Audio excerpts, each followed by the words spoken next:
ఓం శాంతి.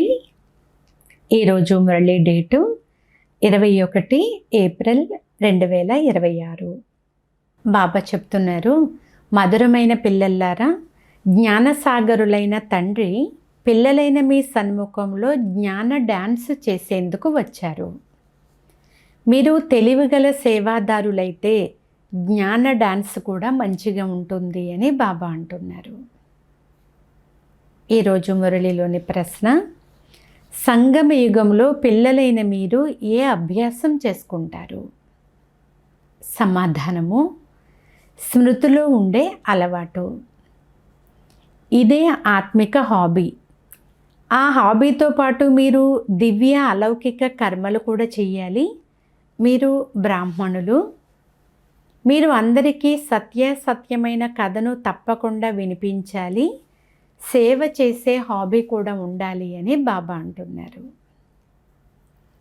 పాట, ధైర్యం వహించు మనసా. ఓం శాంతి. ఎవరైనా హాస్పిటల్లో జబ్బుతో ఉంటే రోగులు దుఃఖము నుండి విడుదల పొందాలి అని ఆశిస్తారు. డాక్టర్ను పరిస్థితి ఎలా ఉంది, ఈ జబ్బు ఎప్పుడు పోతుంది అని అడుగుతారు. అవన్నీ కూడా హద్దులోని విషయాలు కదా. ఇది అనంతమైన విషయము. తండ్రి వచ్చి పిల్లలకు సలహా ఇస్తారు. ఇది సుఖ దుఃఖాల ఆట అని మీరు అర్థం చేసుకున్నారు. సత్యయుగంలోకి వెళ్ళడం కంటే ఇక్కడ ఎక్కువ లాభం ఉంది అనేది పిల్లలకు తెలుసు. ఎందుకంటే ఈ సమయంలో మనము ఈశ్వరీయ ఒడిలో ఉన్నాము, ఈశ్వరీయ సంతానముగా అయ్యాము. ఇప్పుడు మనకు అత్యంత ఉన్నతమైన గుప్తమైన మహిమ ఉంది. మనుషులు తండ్రిని శివుడు, ఈశ్వరుడు, భగవంతుడని కూడా అంటారు. అయితే వారెవరో తెలియదు, కానీ పిలుస్తూ ఉంటారు.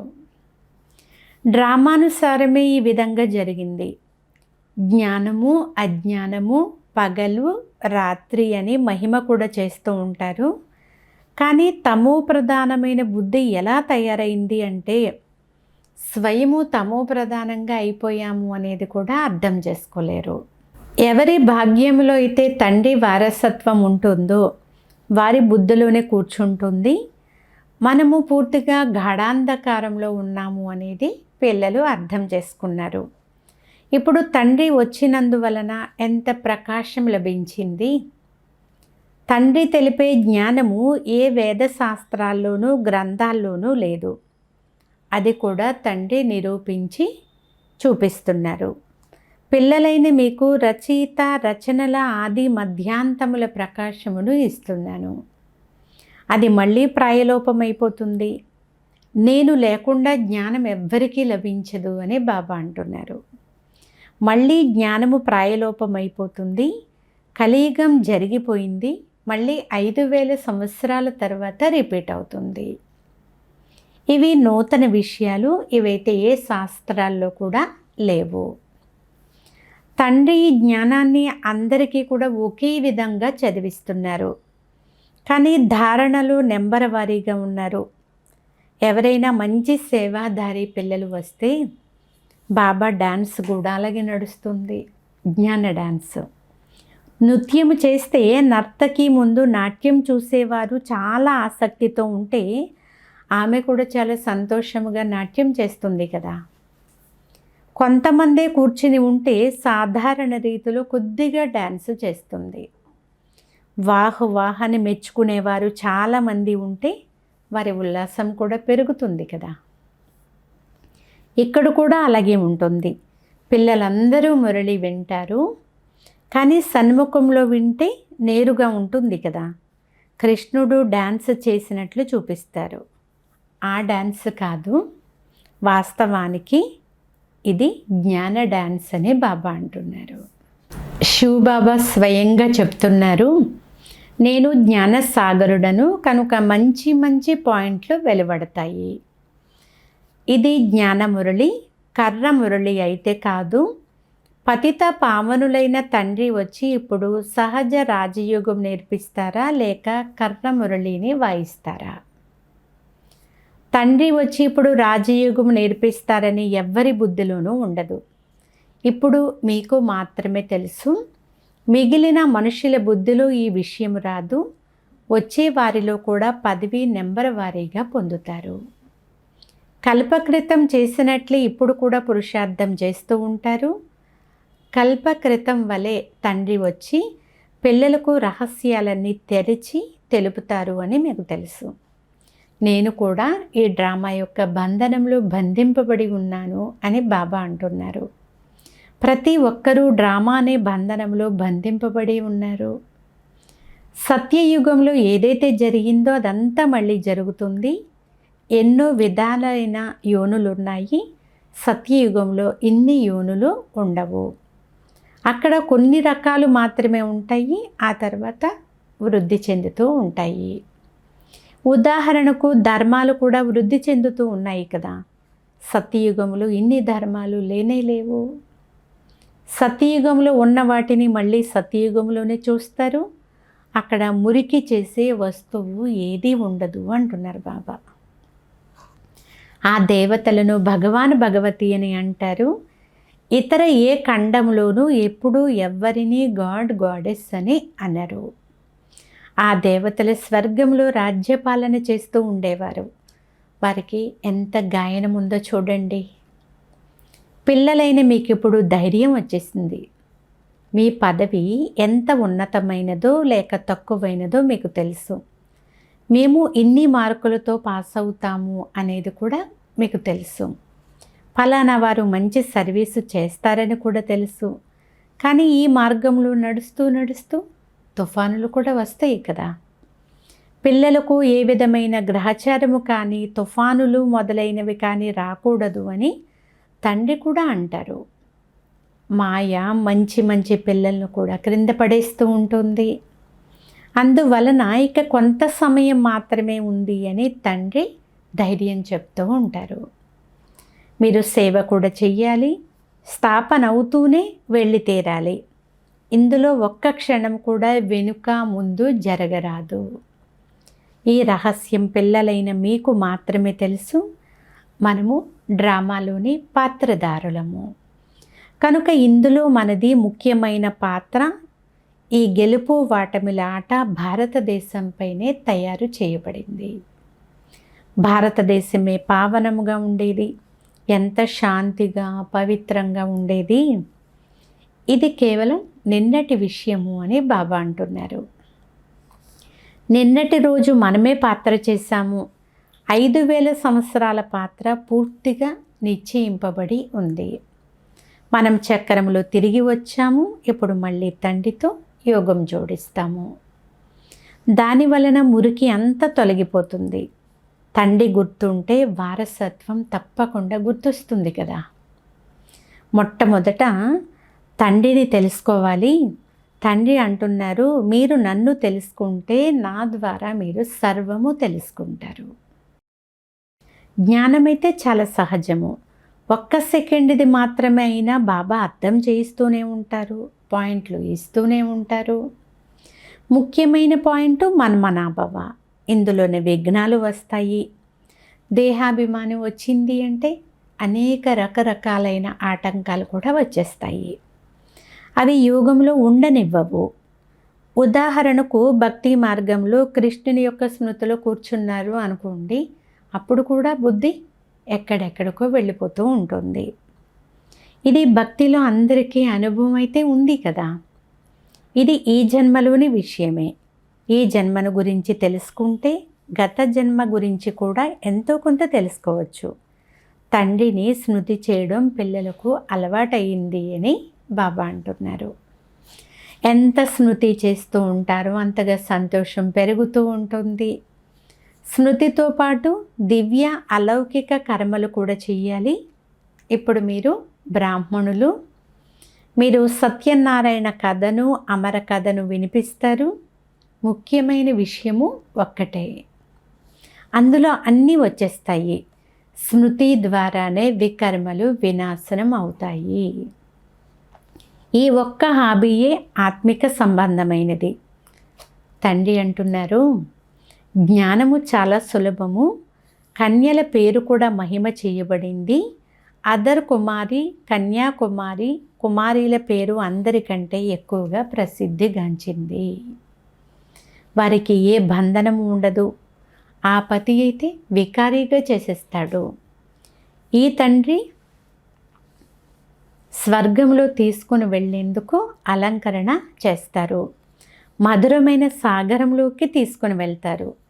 తండ్రి అంటున్నారు, ఈ పాత ప్రపంచాన్ని, పాత దేహ సహితంగా పూర్తిగా మర్చిపోండి అని. ఆత్మ అంటుంది, నేను 84 జన్మలు పూర్తి చేశాను, ఇప్పుడు మళ్ళీ తండ్రి నుండి వారసత్వం పొందుతాను అని. ధైర్యం చేస్తారు, కానీ మాయతో యుద్ధం జరుగుతూనే ఉంటుంది. అందరికంటే ముందు ఈ బాబా ఉన్నారు. అందరికంటే ఎక్కువగా మాయా తుఫానులు ఇతని దగ్గరికే, అంటే బ్రహ్మా బాబా వద్దకే వస్తాయి. చాలామంది వచ్చి బాబా మాకు ఇలా జరుగుతూ ఉంది అని చెప్తూ ఉంటారు. బాబా తెలియచేస్తున్నారు, పిల్లలు ఈ తుఫానులు మొదలైనవి తప్పకుండా వస్తాయి, మొదట నా వద్దకే వస్తాయి అని బ్రహ్మాబాబా అంటున్నారు. అంతిమ సమయంలో అందరూ కర్మాతీత అవస్థను పొందుతారు. ఇది కొత్త విషయం ఏమీ కాదు. కల్పం క్రితం కూడా ఇలాగే జరిగింది. డ్రామాలో పాత్ర చేశారు, ఇప్పుడు మళ్ళీ వాపస్ ఇంటికి వెళ్తారు. ఇది చైతన్యమైన డ్రామా. ఈ పాత ప్రపంచం నరకము అని పిల్లలకు తెలుసు. ఈ లక్ష్మీనారాయణులు క్షీరసాగరంలో ఉండేవారు అని కూడా అంటారు. వీరి మందిరాలు చాలా మంచిగా, భవ్యంగా, గొప్పగా నిర్మిస్తారు. ప్రారంభంలో మందిరాలు కట్టి ఉంటే పాల సరోవరాన్ని నిర్మించి విష్ణుమూర్తిని కూర్చోబెట్టి ఉంటారు. చాలా మంచి మంచి చిత్రాలు తయారు చేసి పూజిస్తూ ఉంటారు. అప్పుడు అన్నీ చాలా చౌకగా ఉండేవి. బాబా ఇవన్నీ కూడా చూశారు. భారతదేశం క్షీరసాగరం వలె ఉండేది, పాలు, నెయ్యి, నదుల వలె సమృద్ధిగా ఉండేవి అని మహిమ చేశారు. స్వర్గము పేరు వింటేనే నోటిలో నీరు ఊరుతుంది. పిల్లలైన మీకు ఇప్పుడు జ్ఞానము అనే 3వ నేత్రం లభించింది. అందువలన బుద్ధికి మంచి జ్ఞానం లభించింది. బుద్ధి తన ఇంటికి వెళ్ళిపోతుంది, మళ్ళీ స్వర్గంలోకి వస్తుంది. అక్కడ అన్నీ కొత్తవిగానే ఉంటాయి. బాబా శ్రీనారాయణ్ణి మూర్తిని చూసి చాలా సంతోషించేవారు. బ్రహ్మబాబా చాలా ప్రీతితో ఉండేవారు. నేనే ఇలా తయారవుతాను అని అతనికి ఇంతకుముందు తెలియదు.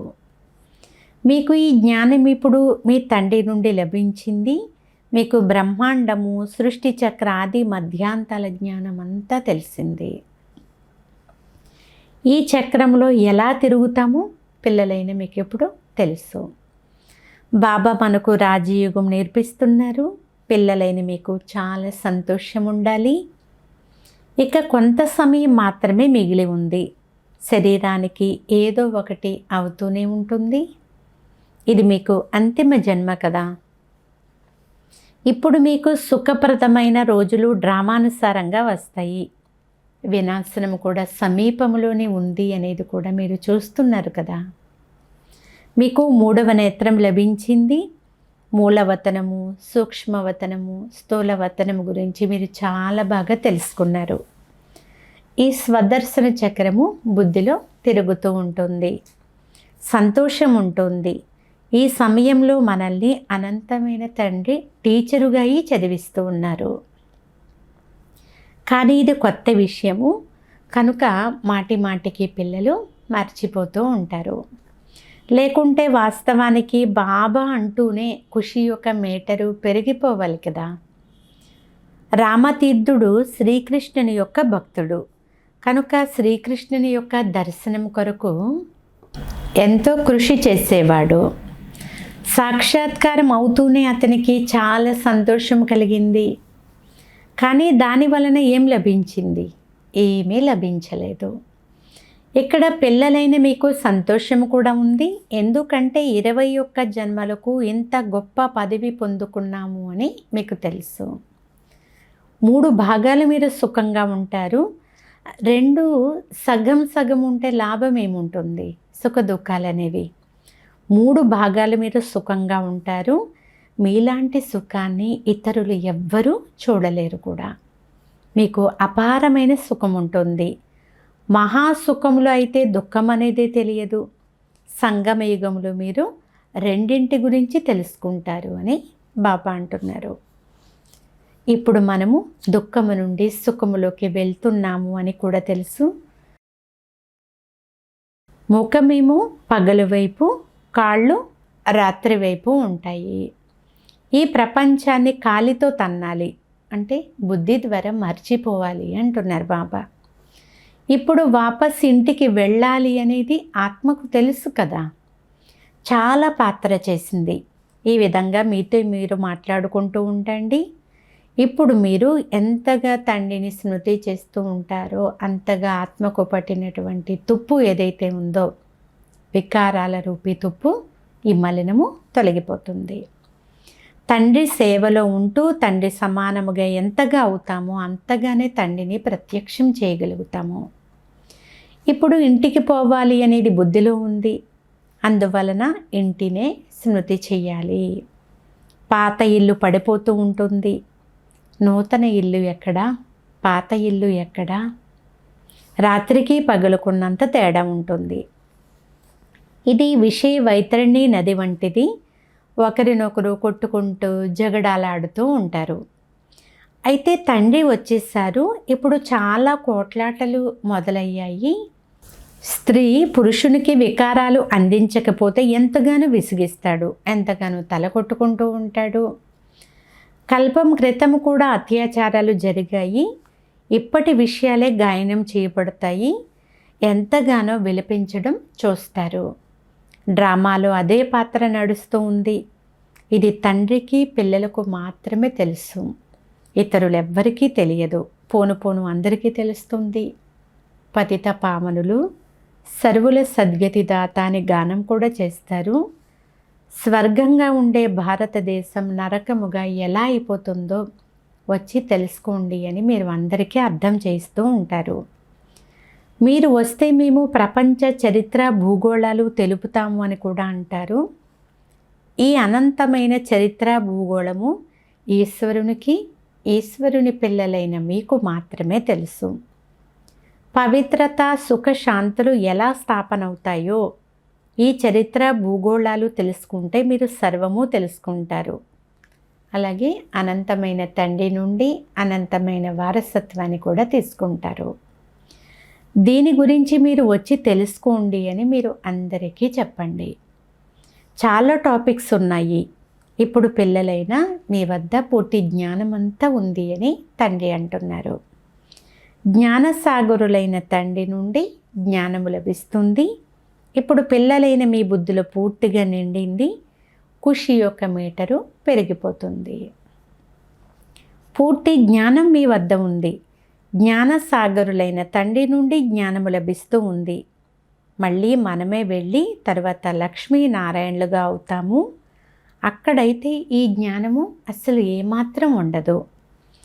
ఈ రహస్య విషయాలన్నీ అర్థం చేసుకోవాలి. పిల్లలు మెట్ల చిత్రం గురించి చాలా బాగా తెలుసుకున్నారు కదా. ఈ చక్రము 84 జన్మలది. ఇప్పుడు మనుషులకు కూడా ఈ జ్ఞానము స్పష్టం చేసి వినిపించాలి. దీనిని ఇప్పుడు స్వర్గము లేక పావన ప్రపంచము అని అనరు. సతయుగం వేరు, కలియుగము వేరు. ఈ చక్రం ఎలా తిరుగుతూ ఉందో తెలపడం చాలా సులభము. జ్ఞానమైతే చాలా బాగుంటుంది. కానీ పురుషార్థం చేసి స్మృతి యాత్రలో ఉండేందుకు చాలామందికి వీలు పడదు. అచ్చా, మధురాతి మధురమైన అపురూపమైన పిల్లలకు మాతాపిత బాప్దాదాల ప్రియ స్మృతులు మరియు గుడ్ మార్నింగ్. ఆత్మిక పిల్లలకు ఆత్మిక తండ్రి నమస్తే. ఆత్మీయ తండ్రికి ఆత్మీయ పిల్లల యొక్క ప్రియ స్మృతులు గుడ్ మార్నింగ్. నమస్తే నమస్తే నమస్తే. ఈరోజు మురళిలోని ధారణ పాయింట్స్. ఈ పాత దేహాన్ని, పాత ప్రపంచాన్ని బుద్ధి నుండి మరిచిపోయి తండ్రిని, ఇంటిని స్మృతి చెయ్యాలి. ఇప్పుడు మనకు సుఖప్రదమైన రోజులు రానే వచ్చాయని సదా సంతోషముగా ఉండాలి. సెకండ్ పాయింట్, జ్ఞానసాగరులైన తండ్రి ద్వారా లభించిన జ్ఞానాన్ని స్మరణ చేసి బుద్ధిలో పూర్తిగా నింపుకోవాలి. దేహాభిమానంలోకి వచ్చి ఎప్పుడూ ఏ విధమైన గుటకలు మింగరాదు. ఈరోజు వరదానము, సదా ఏకరస స్థితి యొక్క సింహాసనంపై విరాజమానమై ఉండే బాబ్దాదా హృదయ సింహాసనాధికారి భవ. వరదాన సారాంశము, బాబ్దాదా హృదయ సింహాసనము అన్నింటికంటే శ్రేష్టమైన సింహాసనము. కానీ ఈ సింహాసనంపై కూర్చునేందుకు స్థిరమైన కదలని ఏకరస స్థితి అనే ఆసనం కావాలి. ఒకవేళ ఈ స్థితి అనే ఆసనం పైన స్థితం అవ్వలేకపోతే బాబ్దాదా హృదయ రూపీ సింహాసనం పైన కూడా స్థితం అవ్వలేరు. దీని కొరకు మీ భృకుటి సింహాసనం పైన అకాల మూర్తులుగా అయి స్థితమైపోండి. ఈ సింహాసనం పైన మాటి మాటికి అంటే పదే పదే కదలకుండా ఉంటే బాబ్దాదా హృదయ సింహాసనం పైన విరాజమానం అవ్వగలుగుతారు.